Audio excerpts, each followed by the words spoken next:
Bueno, les dije que teníamos otra nota importante para charlar, por lo menos, para traer claridad si podemos, porque es un tema conflictivo, porque desde hace mucho tiempo atrás se había eliminado, por lo menos en la ciudad de Buenos Aires, la ley de impuesto de sellos.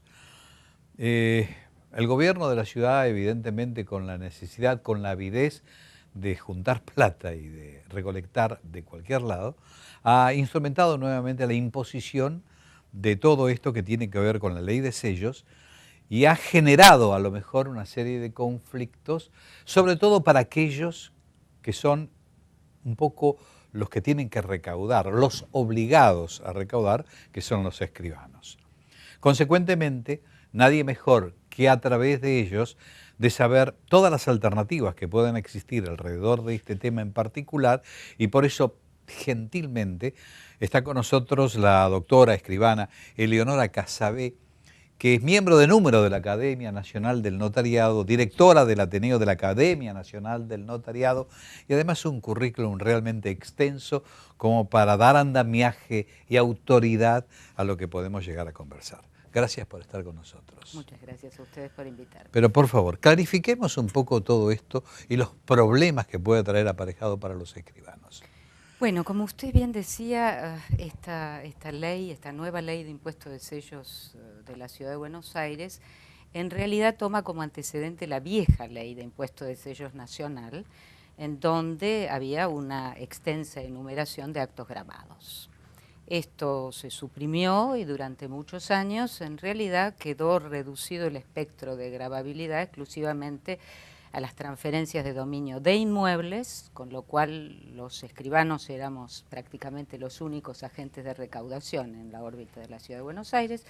Se amplió un poquito más el año anterior con el alcance a los contratos de locación comerciales y al leasing cuando comprendía inmuebles y muebles registrables.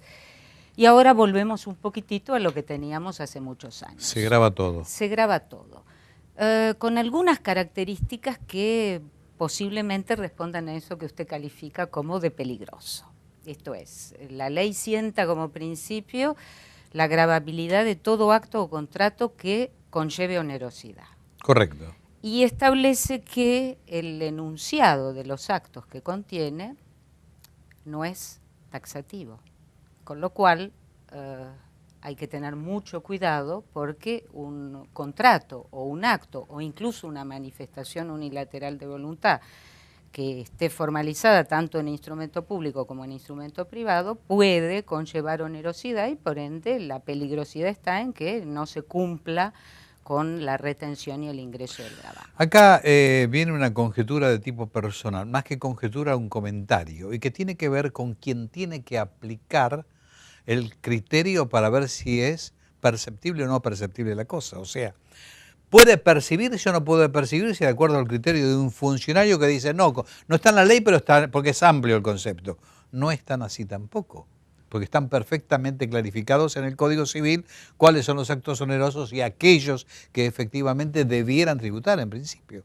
¿O no es así? En principio debiera ser así. El tema es que de repente puede existir alguna manifestación unilateral de voluntad que desde el punto de vista tributario pueda encerrar onerosidad y a lo mejor el que califica el acto no lo entiende como tal y por ende no retiene en el supuesto de que se trate de un agente de recaudación o en el supuesto de un instrumento privado las partes no tributar. Con lo cual esto nos deja un cono de sombra bastante extenso, peligroso fundamentalmente para quienes tenemos que actuar como agentes de recaudación. Claro, ese es el esquema. O sea, ¿cuáles son? Porque evidentemente ustedes están en la mira y pueden ser sancionados efectivamente si no dan cumplimiento. Es decir, ¿cómo pueden equilibrar esa situación como para que no les toque precisamente por defectos en la redacción de la ley, ¿no? Bueno, hay que ser muy cuidadoso en la calificación del acto jurídico y además, y en esto creo que estamos abocados desde lo institucional, tratar de conseguir también que desde el gobierno de la ciudad se entienda algo que se entendió en la reglamentación del Código Fiscal del año pasado. Esto es, que el escribano actúe como agente de recaudación exclusivamente en aquellos actos que son formalizados por escritura pública y cuya facción le corresponde.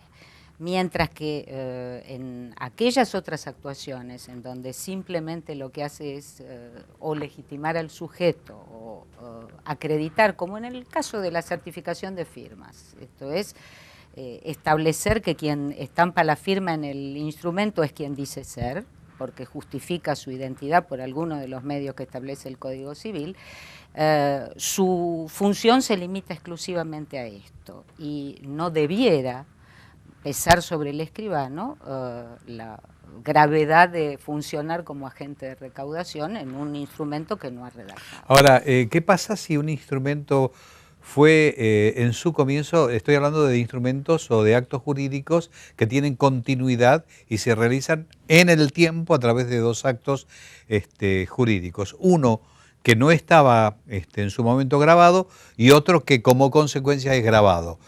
Y el escribano que interviene es distinto al escribano que intervino primitivamente y que por lo tanto el hecho nuevo, el que le llega, está grabado. ¿Qué pasa con lo anterior? Bueno, felizmente, por un principio general del derecho, la ley no es retroactiva. Correcto, pero... Con lo cual, el escribano que interviene... los que perciben no les interesa eso. Sí, de todos modos, aun cuando los actos estén vinculados, si el primer acto, en el momento en que se formalizó, no estaba alcanzado por el gravamen, esto es correcto y es así, porque además el impuesto de sellos es un impuesto instrumental. O sea que el hecho imponible se genera con la formalización del instrumento. Mismo acto, claro. Razón por la cual, si este instrumento fue confeccionado, sea por escritura pública, sea instrumento público, porque puede tratarse de un testimonio judicial, o instrumento privado y no estaba alcanzado por el gravamen, el escribano que interviene en el segundo acto no tiene por qué hacer ningún tipo de cuestionamiento. O sea, el principio fundamental de todo este esquema de la ley de sellos es que todo acto oneroso está grabado y debe ser percibido, tiene que pagar impuestos. Y tiene que pagar impuestos, efectivamente, con lo cual hay que estar muy atento al contenido. ¿Y cuál es el porcentaje de esos impuestos? Hay una alícuota general que es del 0,80%, pero a su vez la ley establece alícuotas especiales para determinado tipo de actos.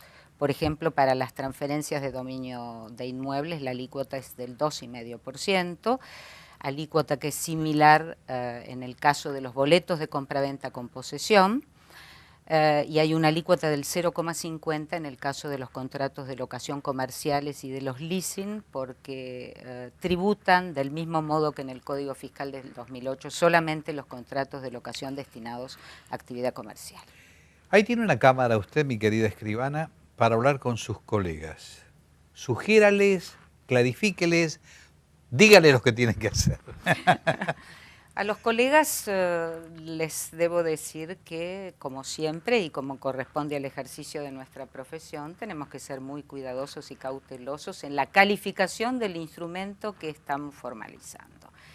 Y desde el punto de vista, digamos, colegial, que sepamos defender frente al organismo tributario que nuestra actuación como agentes de recaudación, en la que siempre hemos funcionado porque somos colaboradores del Estado permanentes, debe reducirse exclusivamente al ámbito de la facción del contrato por escritura pública y no en los otros supuestos en donde intervenimos como meros certificantes.